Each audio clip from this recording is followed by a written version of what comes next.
Jingine ndugu zangu katika imani, katika jumla ya mambo ya wajibu kwake yeye bwana huyu ni kumfuata na kumuiga kwa kila kitu. Mwenyezi Mungu Subhanahu wa Ta'ala anasema wattabi'uhu la'allakum tahtadun, mfuateni bwana huyu ndio mtaongoka. Kisha anasema namna ya kumfuata kwamba ni jambo la amri, si jambo la khiari kumfuata bwana huyu. Anaambiwa mtume awaambie waislamu, qul in kuntum tuhibbuna Allaha fattabi'uni yuhibbukumullah. Waambie waislamu, ikiwa nyinyi ni wapenzi wa Mwenyezi Mungu kikweli kweli, nifuateni mimi, ndipo Mwenyezi Mungu atawapendeni.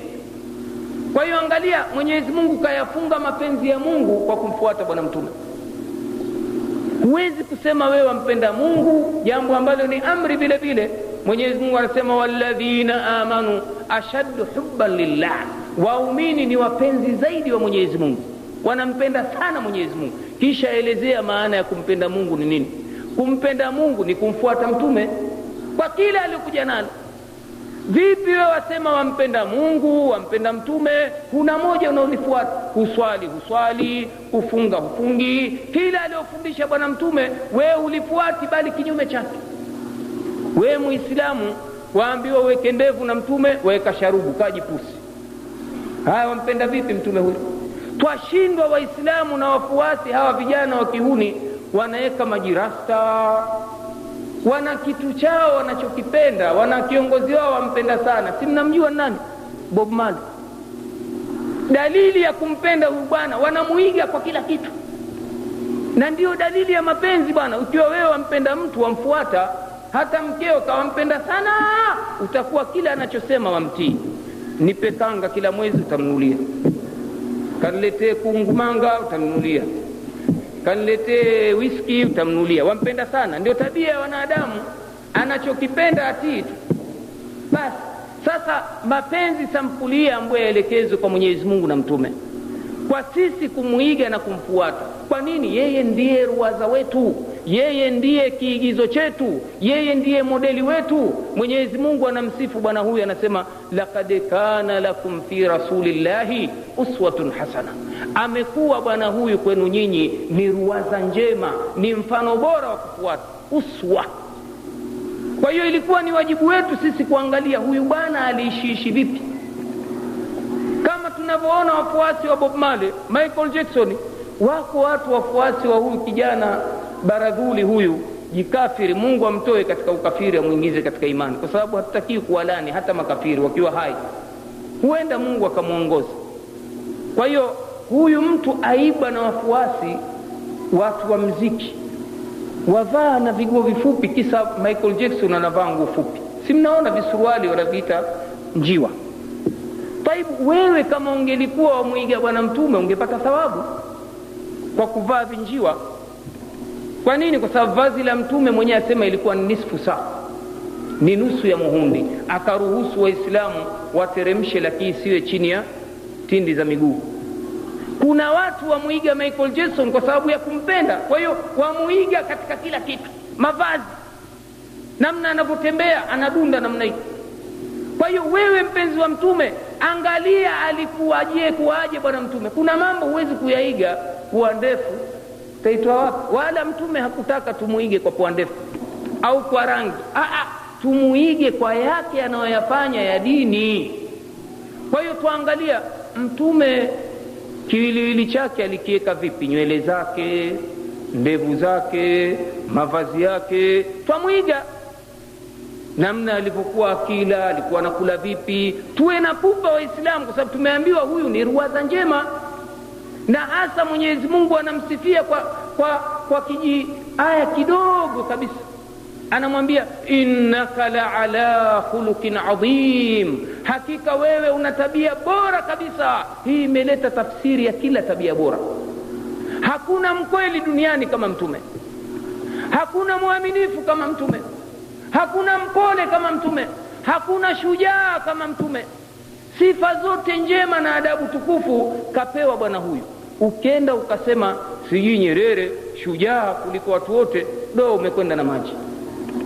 Hujamwamini bwana mtume.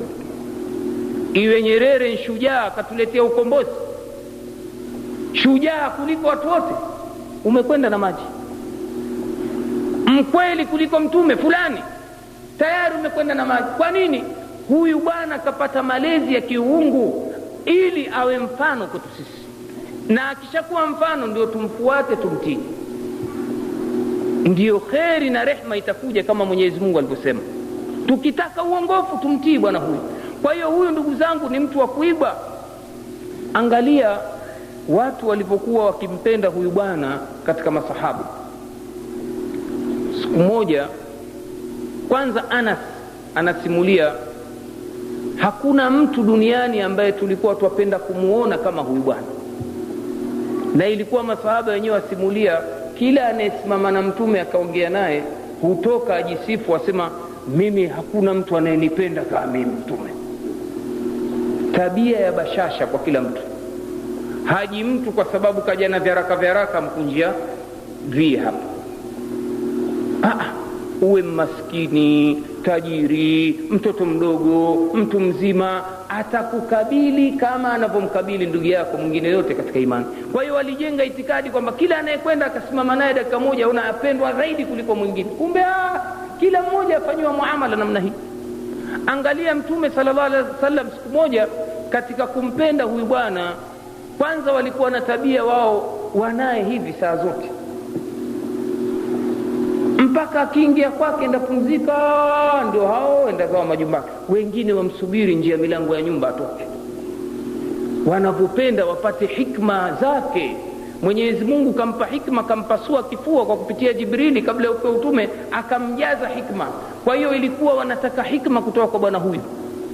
Ndio wengine wakawa wanashindana kusikiliza madarasa yake msikitini, dalili ya mapenzi, kwamba ilikuwa wapeana zamu. Saidna Umar anasema kwa sababu ya mashughuli mingi ilikuwa hatuwezi kukaa na mtume saa zote, basi tupeana zamu. Wewe leo kaa Jumatatu, sikiliza darasa zake, kaa na mtume, kesho zamu yangu. Kwa nini? Ilikuwa saa zote ni faraja kukaa na bwana mtume, wanampenda na sikumpenda na kumfuata na kumtii kabisa kikamilifu. Siku moja mtume aliswali, hadithi sahihi, aliswali na viatu. Sunna hii pia imepotea, sunna ya kuswali na viatu maadamu viatu si najisi, ni katika mafunzo ya bwana mtume. Mtume ametuambia sallu fi ni'alikum, wengine hawajui.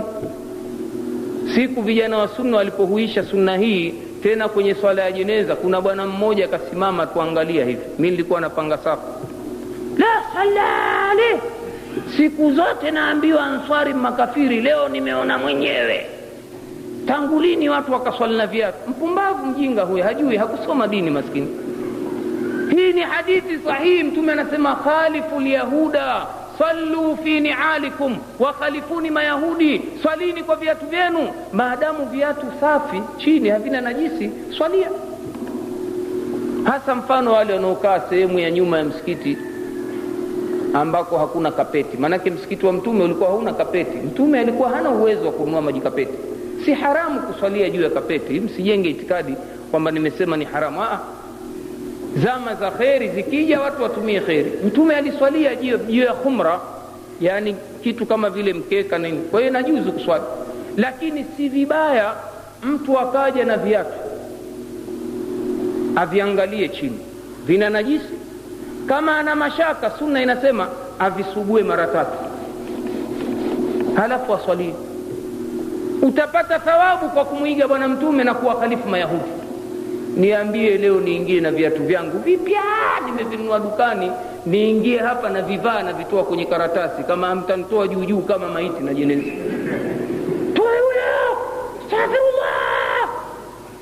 Ndio yale tuliyosema kwanza, bada alislamu ghariba wa sayaudu ghariban kama bada. Uislamu umeanza kuwa ni mgeni, utarejea kuwa ni mgeni. Hivi ndio vita vilivyopo leo Pangani, kwamba vijana watakao ya mtume, wazee wana mazoea.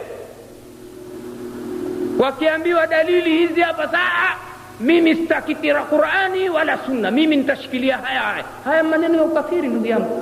Ukishasema hutaki Qur'ani na sunna utashikilia haya, ni maneno ya kufuru, umetoka katika imani. Wewe Muislamu hutaki Qur'an na sunna, wakati Mwenyezi Mungu anasema fa in tanaza'tum fi shay'in farudduhu ila Allahi war Rasul. Mkizozana juu ya jambo lirejesheni kwa Mwenyezi Mungu na mtume. Taibu wengine wasema yafaa kuswali, wengine haifai kuswali na viatu. Turudini kwenye sunna, tutaikuta ipo. Kwa hiyo wale wanaosema yafaa itakuwa wako sawa, tujiunge nao.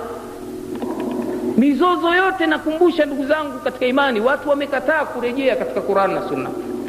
Kwa hiyo katika jumla ya kumtii mtume sallallahu alaihi wasallam, hawa mabwana waliswali na mtume aliswali, yeye mwanadamu, naona kuonyesha kwamba kuna mengine yanampita. Akaja Jibrili kutoka mbinguni anamwambia, bwana wewe vua viatu vyako vina najisi. Mtume pale pale kwenye kusimama akavirusha viatu pembeni. Wale mabwana masahaba katika kumpenda bwana mtume na kumtii wakadhania kwamba huu ni mtindo mtume anatufundisha wa swala, kwa sababu yeye alikuwa akiwaambia swallu kama raaitumuni usalli, swalini kama mlivyoona mimi nikiswali. Kwa hiyo leo tuamuona mtume katikati ya swala avua, na sisi tuvue. Mtume kufikia mwisho sasa atoa salamu, assalamu alaikum wa rahmatullah, assalamu alaikum wa rahmatullah. Aona rundo la viatu huku na huku. Malakum jama, mna nini? Mbona mmevua viatu vyenu? Jawabu aliotoa nini? Babu yetu tumemwona avua. Wewe tumekuona wavua na sisi tukavua. Angalia nini mapenzi ya bwana huyu yalikuwa makubwa kwa bwana. Ndio sasa imebidi yaweke sawa. Akawaambia, jamani, mimi kumbe nilikuwa na swali na viatu vilivyokuwa na uchafu. Kwa hiyo kanijia Jibrili akanambia kwamba nivue viatu vyangu, kwa sababu mtu kuvaa mavazi yenye najisi haifai, swala yake inabatilika. Kwa hiyo mimi nikavua. Basi hatukujua ya Rasulullah. Ndio namna walipompenda bwana huyu. Siku moja bwana mmoja kavaa pete ya dhahabu. Wanaume katika Uislamu kwa mafunzo ya mtume haifai kuvaa mapambo ya dhahabu. Mtume akamgonga nayo, akamwambia ivue. Akamgonga kwenye kidole, vua. Akamvua yeye sallallahu alaihi wasallam kwa nguvu, fanaza. Sasa alipoivua mtume akaenda zake. Kuna watu pale pembeni, wewe ichukue bwana, ichukue angalau ende ukaiuze upate manufaa yake, ichukue bwana. Angalia watu walivyokuwa wanampenda bwana mtume na kumfuata. Yule bwana asema, wallahi la akhudhu abada, wallahi siwezi kuichukua milele. Pete ambayo imevuliwa na mtume akaitupa, mimi niichukue tena? Wallahi siwezi kufanya hivyo. Huyo akaondoka kaiachilia mbali. Wako wapi jamani wafuasi wa bwana mtume? Tulionao ni ahlul magoma wa qabla, wajidai wampenda mtume, kumbe hawana moja wanalolifanya la bwana mtume sallallahu alaihi wasallam. Ni watu wa magoma tu, wakamsifia bwana mtume, wampenda, lakini hawawezi kuwa chembe ya kufanana na mabwana wakubwa hawa bwana mtume sallallahu alaihi wasallam. Ndugu zangu katika imani, katika jumla ya mambo ambayo tutatakiwa ni wajibu kwetu sisi kumpenda bwana huyu kikweli kweli, mahabbatan sadiqa, mapenzi ya kikweli kweli kabisa. Na nini maana ya mapenzi ya kweli? Ni sisi kumpenda bwana huyu sana. Baada ya Mwenyezi Mungu yeye kuwa ni mwanadamu, tutakiwa tumpende kuliko watu wote. Mungu tutakiwa tumpende kuliko vitu vyote. Mtume tutakiwa tumpende kuliko watu wote. Sisi tunaelewana Daraja ya kwanza ya mapenzi makali kabisa elekezwe kwa Mwenyezi Mungu. Daraja ya pili ya mtume.